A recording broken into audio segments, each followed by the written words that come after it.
इतिहास दी किताबां दे विच साडे बच्चों को सिकंदर ते पोरस के बारे पढ़ाया जाता है।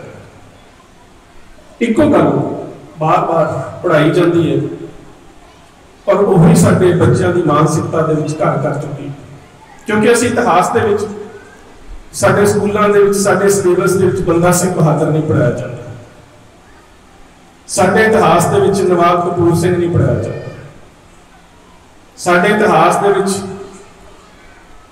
अकाली फूला सिंह, साडे इतिहास दे विच बंदा सिंह बहादुर, साडे इतिहास दे विच दीवान दरबारा सिंह, साडे इतिहास दे विच कर्नल मीहा सिंह ये नहीं पढ़ाए जाते।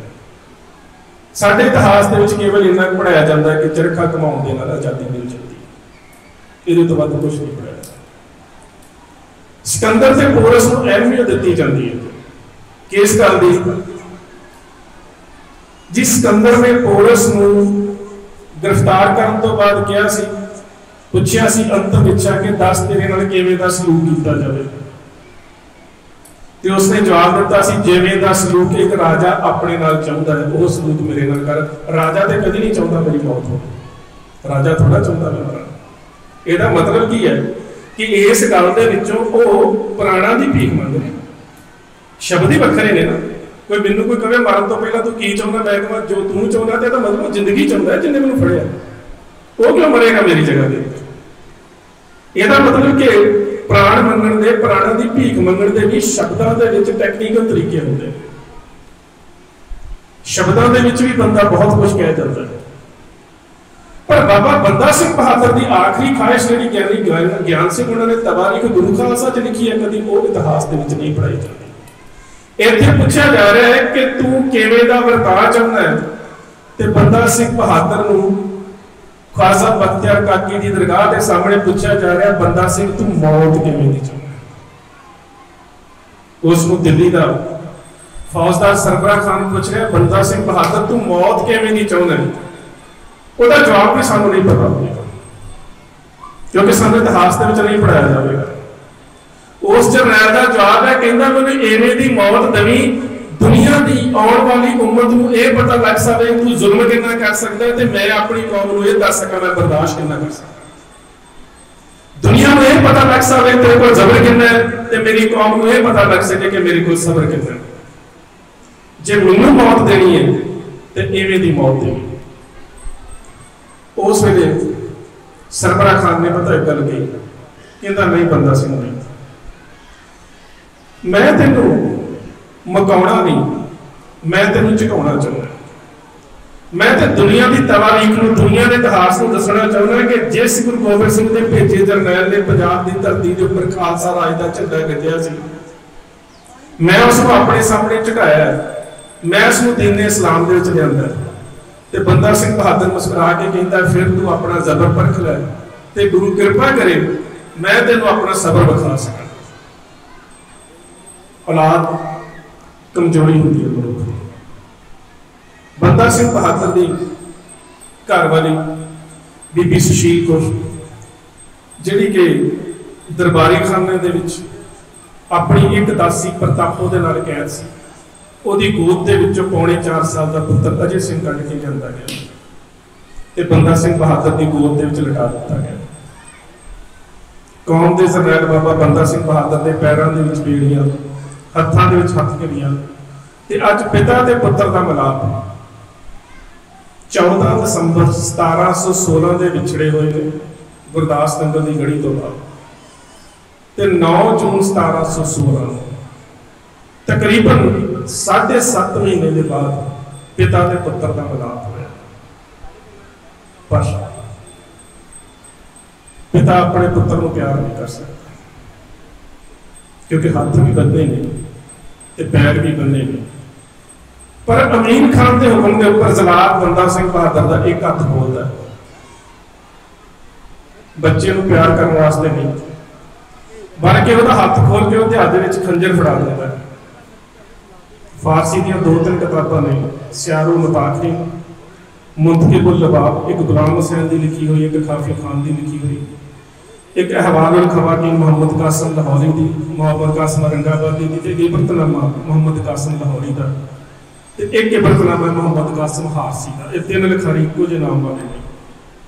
ਉਹਨਾਂ ਨੂੰ ਕਿਤੇ ਪੜ੍ਹਨ ਦਾ ਮੌਕਾ ਮਿਲੇ ਹੁਣ ਤਾਂ ਉਹਨਾਂ ਦੇ ਅੰਗਰੇਜ਼ੀ ਦੇ ਵਿੱਚ ਅਨੁਵਾਦ ਵੀ ਮਿਲ ਜਾਂਦੇ ਨੇ ਇਹਨਾਂ ਬਹੁਤੀਆਂ ਕਿਤਾਬਾਂ ਦੇ, ਨਹੀਂ ਤਾਂ ਮੂਲ ਰੂਪ ਦੇ ਵਿੱਚ ਫਾਰਸੀ ਦੇ ਵਿੱਚ ਨਹੀਂ। ਉਹ ਕਹਿੰਦਾ ਹੈ ਜਲਾਦ ਬੰਦਾ ਸਿੰਘ ਬਹਾਦਰ ਦੇ ਹੱਥ ਦੇ ਵਿੱਚ ਖੰਜਰ ਫੜਾ ਕੇ ਕਹਿੰਦਾ, ਬੰਦਾ ਸਿੰਘ ਤੈਨੂੰ ਸਜ਼ਾਏ ਮੌਤ ਦੇਣ ਤੋਂ ਪਹਿਲਾਂ ਇਹ ਫਤਵਾ, ਇਹ ਫਰਮਾਨ ਜਾਰੀ ਕੀਤਾ ਜਾਂਦਾ ਕਿ ਆਪਣੇ ਪੁੱਤਰ ਨੂੰ ਆਪ ਜ਼ਿਬਾ ਕਰ।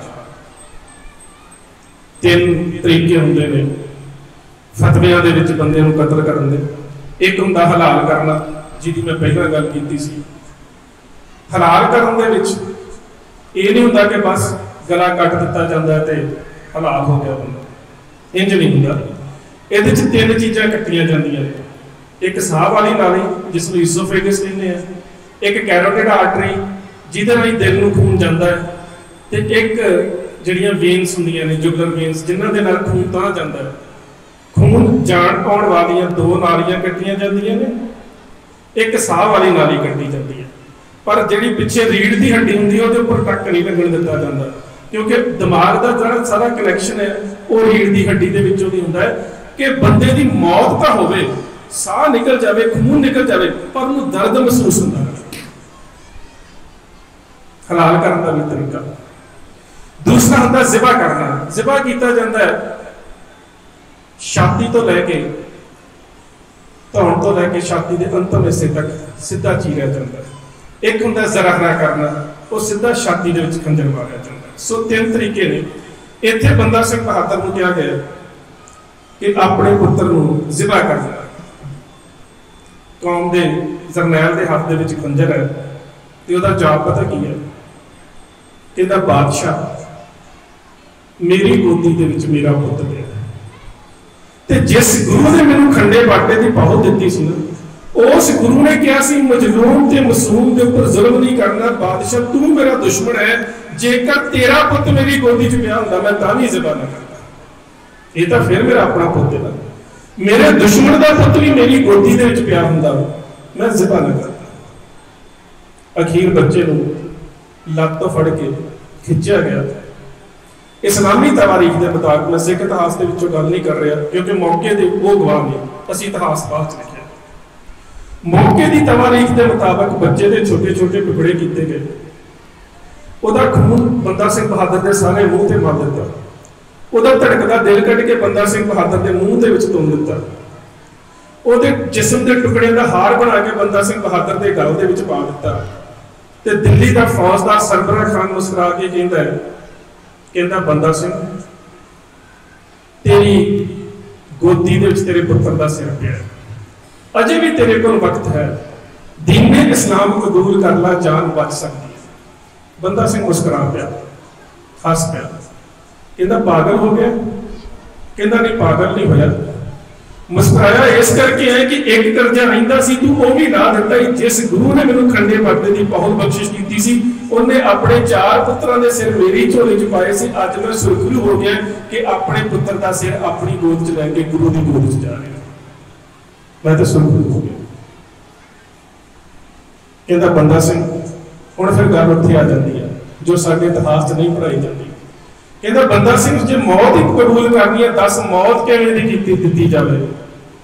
ਕਹਿੰਦਾ ਐਵੇਂ ਦੀ ਮੌਤ ਜਿਸ ਮੌਤ ਦੇ ਨਾਲ ਦੁਨੀਆ ਨੂੰ ਇਹ ਪਤਾ ਲੱਗ ਜਾਵੇ ਤੂੰ ਜ਼ਾਬਰ ਕਿੰਨਾ ਹੈ, ਤੇ ਮੇਰੀ ਆਉਣ ਵਾਲੀ ਕੌਮ ਨੂੰ ਇਹ ਪਤਾ ਲੱਗ ਜਾਵੇ ਕਿ ਬੰਦਾ ਸਿੰਘ ਬਹਾਦਰ ਦੇ ਸਬਰ ਕਿੰਨਾ ਹੈ। ਕਿੰਨੇ ਸਬਰ ਦੇ ਨਾਲ ਬੰਦਾ ਸਿੰਘ ਬਹਾਦਰ ਨੇ ਹਰ ਜ਼ੁਲਮ ਨੂੰ, ਸਿੱਤਮ ਨੂੰ ਬਰਦਾਸ਼ਤ ਕੀਤਾ। ਟੁਕੜੇ ਟੁਕੜੇ ਕੀਤੇ ਗਏ, ਜਮੂਰਾਂ ਦੇ ਨਾਲ ਮਾਸ ਨੋਚਿਆ ਗਿਆ, ਜ਼ਬਾਨ ਕੱਟੀ ਗਈ, ਕੱਲੀ ਕੱਲੀ ਕਰਕੇ ਅੱਖ ਜਿਹੜੀ ਸੀ ਉਹ ਕੱਢੀ ਗਈ। ਇੱਕ ਜਿਸਮ ਦੇ ਉੱਪਰ ਇੱਕ ਜ਼ੁਲਮ ਕਰਨ ਵਾਲਾ ਇਨਸਾਨ ਜਿੰਨੇ ਵੀ ਤਸੀਹੇ ਦੇ ਸਕਦਾ ਉਹ ਸਾਰੇ ਹੀ ਤਸੀਹੇ ਦਿੱਤੇ ਗਏ ਬਾਬਾ ਬੰਦਾ ਸਿੰਘ ਬਹਾਦਰ। ਪਰ ਕੌਮ ਦੇ ਜਰਨੈਲ ਨੇ ਇਤਿਹਾਸ ਦੇ ਵਿੱਚ ਇੱਕ ਤਰ੍ਹਾਂ ਦੇ ਨਾਲ ਜਦੋਂ ਅਸੀਂ ਕਹਿੰਦੇ ਨਾ ਕਿ ਰੱਤ ਦਾ ਗੁੰਗੂ ਪਾ ਦਿੱਤਾ ਕਿ ਸੱਚਮੁੱਚ ਸ਼ਹਾਦਤ ਕੀ ਹੁੰਦੀ ਹੈ। ਤੇ ਦੂਸਰੀ ਗੱਲ, ਜੇ ਅਸੀਂ ਇਤਿਹਾਸ ਦੀ ਤਾਰੀਖ ਦੇ ਵਿੱਚ ਵੇਖੀਏ ਤੇ ਜਿਨ੍ਹਾਂ ਨੇ ਸ਼ਹਾਦਤਾਂ ਦਿੱਤੀਆਂ ਨੇ ਉਹਨਾਂ ਨੇ ਮੈਦਾਨੇ ਜੰਗ ਦੇ ਵਿੱਚ ਜੂਝਣ ਵਾਲਿਆਂ ਦਾ ਮਾਣ ਵੀ ਰੱਖਿਆ। ਗੁਰੂ ਹਰਗੋਬਿੰਦ ਸਾਹਿਬ ਤੋਂ ਲੈ ਕੇ कलगीधर पातशाह गुरु गोबिंद सिंह महाराज तक सानू जिन्ने भी इतिहासक स्रोत मिलते हैं, गुरु साहब ने कभी भी दुश्मन से पहला वार नहीं किया। तीसरे पातशाह गुरु साहब सूर्य की परिभाषा देंगे ने गुरबाणी कि सूरमा की है। गुरु नानक साहब तो बड़ा सानू स्पष्ट कर देंगे ने कि बेशक ये खेड प्यार दी है, पर इत्थे शर्त सिर दी है, जाओ तो प्रेम खिलन का चाहो, सिर तर तली गली मेरी आओ। ते गुरु साहबान तो लैके जिन्ने सिख जरनैल होए ने, जिहड़ी सानू गुरमत फलसफे दे विच सूरमा शब्द की परिभाषा दी, गुरमत विचारधारा ने जिहड़ी परिभाषा दी, ਉਹਦੇ ਉੱਪਰ ਚੱਲ के उन्होंने संसार ਨੂੰ ਇਹ ਦੱਸਿਆ कि शहादत की ਹੁੰਦੀ ਹੈ, शहीद की ਹੁੰਦਾ ਹੈ, शहादत ਹੁੰਦੀ ਕਿਵੇਂ ਦੀ ਹੈ। ਵੀਰਾਂ ਵੱਲੋਂ ਹੁਕਮ ਹੋਇਆ ਸੀ, वैसे वक्त तो मेरा जिन्ना किया सी प्रबंधक साहबान ਦੇ ਵੱਲੋਂ समाप्त है, सुनिया सी जनरल जोरावर सिंह के बारे। जनरल जोरावर सिंह के बारे मैं तकरीबन 7 साल लगा के जिहड़ा सीगा प्रोजेक्ट पूरा किया सी। और हैरानगी की गल नहीं कि कौम का यह जरनैल जिसने तिब्बत का इलाका फतेह किया। अज चीन के कोल जिहड़ा इलाका है जिसनों असीं मध्य तिब्बत कहने, मिड तिब्बत कहने, वो सारा इलाका कभी सिखां दे कोल सी। जिस वेले मोरारजी देसाई हिंदुस्तान का प्रधानमंत्री सी, उदों गृह मंत्री ते विदेश मंत्री का अहदा जिहड़ा वो अटल बिहारी वाजपेयी के कोल सी। ते वाजपेयी उदों चीन के विदेश मंत्री को मिलिया, इन्हां दी शंघाई या बीजिंग दे विच मीटिंग हुई, बकायदा अखबारों के विच भी आई, अखबार की कटिंग मेरे को भी पई है। ते एक कागज़ के उपर लाइन मार के पता की कहता है, कहता कि चीन ने साडे इन्ने इलाके के उपर कब्जा किया है, ये इलाका सानू दे दिओ। ते अगों चीन का मिनिस्टर पता की कहता है, कहता तुसीं ये इलाका कित्थों लैंदा, ये तां रणजीत सिंह के राज दे विच सी, जिद्दण रणजीत सिंह के वारस मंगणगे दे देवांगे, तुहाडे कोल अधिकार की है मंगण दा? ये तुहाडा इलाका होया कदों?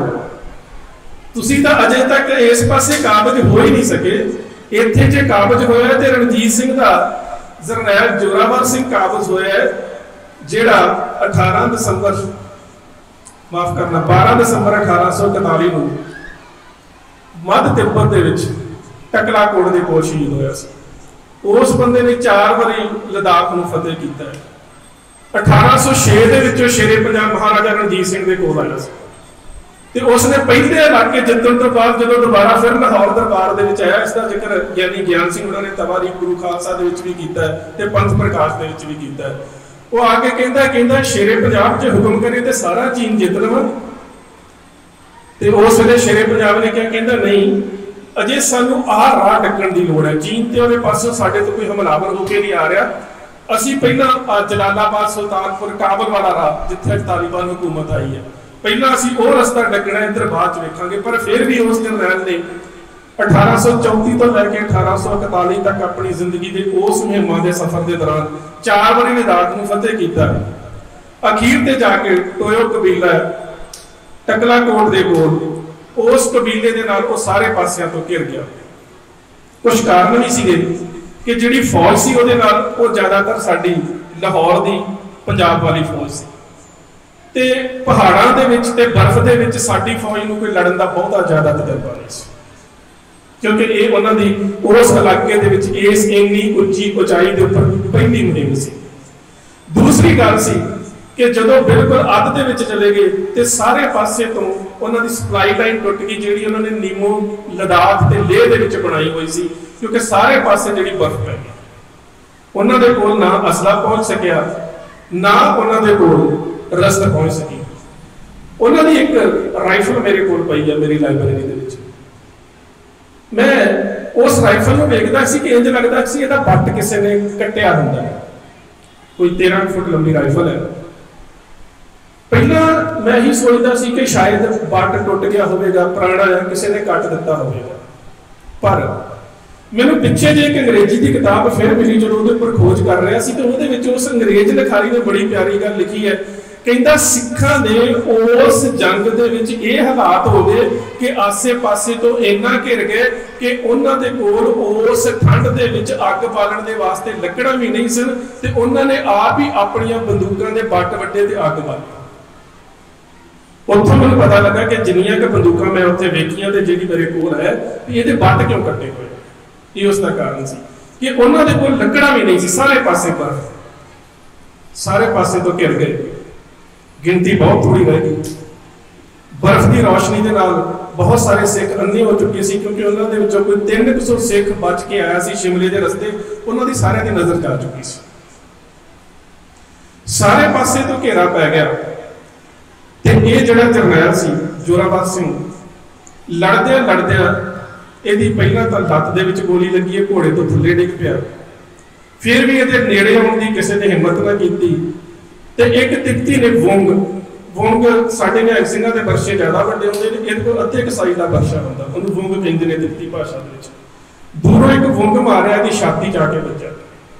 ਹੁਣ ਜਦੋਂ ਛਾਤੀ ਦੇ ਵਿੱਚ ਵੁੰਗ ਵੱਜਾ, ਮੌਤ ਤਾਂ ਹੋ ਗਈ, ਸਿੱਖ ਫੌਜ ਮਾਰੀ ਜਾ ਚੁੱਕੀ ਸੀ, कुछ बच के निकल जा चुके सी। जिहड़े मैं तुहानूं दस्सिया कि शिमले के रस्ते मुड़ के थोड़ी जी मदद की एक राजे ने, उन्हां दे रस्ते लाहौर वापस आ गए। पर हुण लड़ाई आपस दे विच शुरू हुई। तिब्बती कबीलियां दी टोयो ते टकलाकोट ट्राइब, दो कबीले सी, हुण लड़ाई आपस दे विच हो रही है।